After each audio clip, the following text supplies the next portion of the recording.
Bismillahirrahmanirrahim. Assalamualaikum warahmatullahi wabarakatuh. Nama saya Ahmad Aziz Abdillah, dan hari ini saya akan membahas tentang program food estate di Indonesia. Jadi tujuannya, masalah-masalah yang ada di lapangan hingga risiko etika dan lingkungan yang tidak bisa diabaikan. Program ini diberitakan sebagai solusi ketahanan pangan nasional. Tapi kenyataannya ini bukan sekadar soal menanam pangan, karena ada banyak tantangan di dalamnya. Sejarah dan tujuan food estate adalah proyek skala besar yang diciptakan sebagai lumbung pangan nasional. Program ini sudah diusung sejak era Soeharto melalui proyek lahan gambut (PLG) di Kalimantan. Lalu muncul lagi di era SBY melalui Merauke Integrated Food and Energy Estate (MIFE) pada tahun 2010. Kemudian lumbung pangan nasional oleh Jokowi tahun 2020 dan berlanjut hingga era pemerintahan Prabowo. Pemerintah menyatakan bahwa food estate ini ditunjukkan untuk memperkuat ketahanan pangan nasional, terutama ketika menghadapi situasi yang tidak pasti seperti pandemi dan tekanan kondisi global seperti krisis rantai pasok, fluktuasi harga komoditas internasional, perubahan iklim yang mengganggu produksi pangan dunia, serta ketidakstabilan ekonomi global yang dapat mempengaruhi ketersediaan hingga harga pangan di pasar internasional. Tapi di lapangan, pelaksanaan food estate sendiri punya kendala besar. Salah satunya adalah pemilihan lahan yang kurang cocok untuk pertanian pangan yang intensif. Di Kalimantan dan Papua misalnya, banyak lahan yang dipilih merupakan lahan gambut. Lahan gambut sendiri memiliki karakteristik yang kurang mendukung pertanian, karena miskin unsur hara, tingkat pasaman yang tinggi, mudah rusak ketika dikeringkan, dan membutuhkan pengelolaan air yang sangat hati-hati. Banyak ahli menilai bahwa pemerintah melewati beberapa prinsip dasar dalam memilih lokasi food estate, seperti kesesuaian tanah, kesiapan infrastruktur, teknologi budidaya, dan kesiapan sosial ekonomi masyarakat sekitar. Masalah sosial jelas muncul juga. Konsorsium Pembaruan Agraria (KPA) mencatat bahwa proyek food estate justru memperbesar potensi konflik agraria, karena terjadi perampasan tanah masyarakat demi proyek skala besar. Contohnya dapat dilihat pada proyek MIFE di era SBY, di mana perluasan lahan pangan di Merauke dikritik karena membuka ruang bagi perusahaan besar dan melibatkan aparat keamanan dalam pengamanan proyeknya, yang kemudian memicu tekanan terhadap masyarakat adatnya.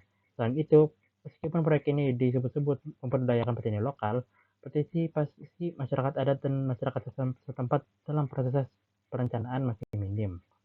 Kajian kebijakan menunjukkan bahwa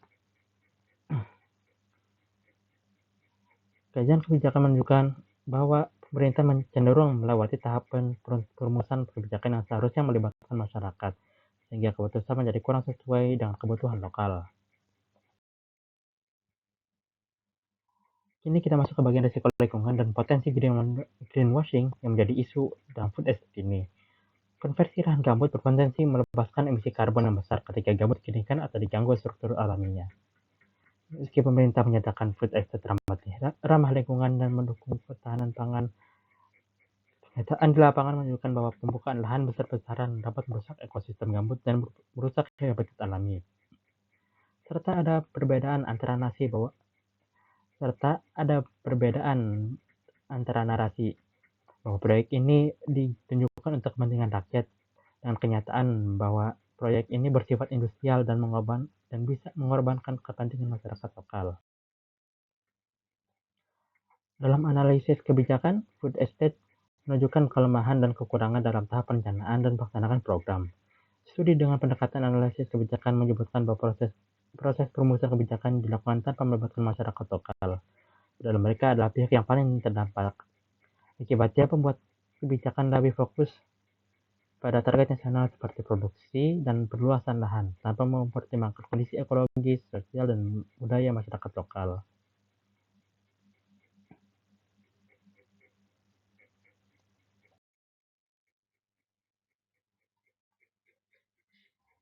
Dilihat dari sisi etika bisnisnya, praktik food estate menunjukkan pelanggaran transparansi dan integritas karena terdapat tumpang tindih izin antara proyek pangan dan perusahaan swasta.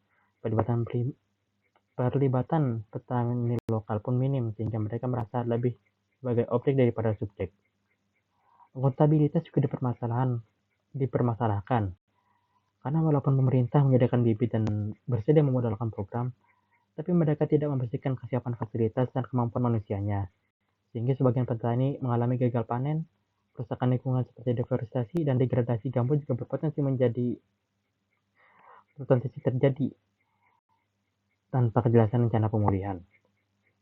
Dari sisi keadilan, proyek ini cenderung mengabaikan pengetahuan lokal seperti jenis tanaman dan metode tradisional yang sudah terbukti sesuai dengan kondisi daerah.